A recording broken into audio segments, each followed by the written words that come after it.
Erzen Hamzauka dhe Julian ose Adem Çumraku, siç e quante veten, kanë lënë pa përgjigje pyetjet se pse në banesën që kishin shndruar në bazë në Orosh të Pukës mbanin flamurin e zi të organizatës terroriste Shteti Islamik dhe armët e municionet luftarake që u zbuluan pas operacionit që i çoi në pranga.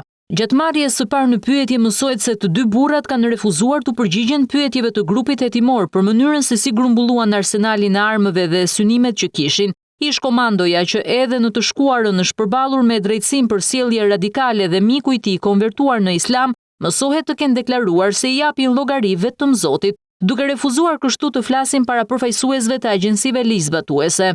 Për shkak të ndjeshmërisë dhe sekretit hetimor, detajet mbi hetimin dhe operacionin janë të pakta. Oranews ka mësuar se një person i tretë është në verifikim nga strukturat e antiterrorit. Burimet thonë se ky person u dërgonte ushqime Julian Çumraku dhe Erzenukës në kullën në mes të maleve të Pukës, ku ata qëndronin thuajse të izoluar. Për momentin mbetet e paqartë nëse personi misterioz është një grua apo një burr me flokë të gjata, karakteristike disa individëve të indoktrinuar me ideologji ekstremiste. Hetimet aktualisht janë intensive dhe janë shtrirë njëkohësisht në disa zona të vendit ku Erzenuka ka lënë gjurmë. Ky i fundit e ka banesën në Kamës dhe ishte evidentuar nga agjentët e antiterrorit, ndërsa në VMC shiste parfume pranë një xhamie, por prej të paktën 14 ditësh ai kishte humbur gjurmët, derisa u lokalizua dhe u arrestua në Pukë, ndërkohë sa i takon Julian Çumrakut, sipas burimeve nisur nga qëndrimi i përditshëm me Ukën, ai ishte konvertuar në musliman dhe kishte nisur të ndiqte ritet fetare islame. Hetimet janë shtrirë gjithashtu dhe në xhaminë e zonës së Kryeziut, ku besohet se Uka dhe Çumraku e frekuentonin, si dhe po verifikohen në rrjetet sociale për postimet dhe statuset që ata publikonin në Facebook,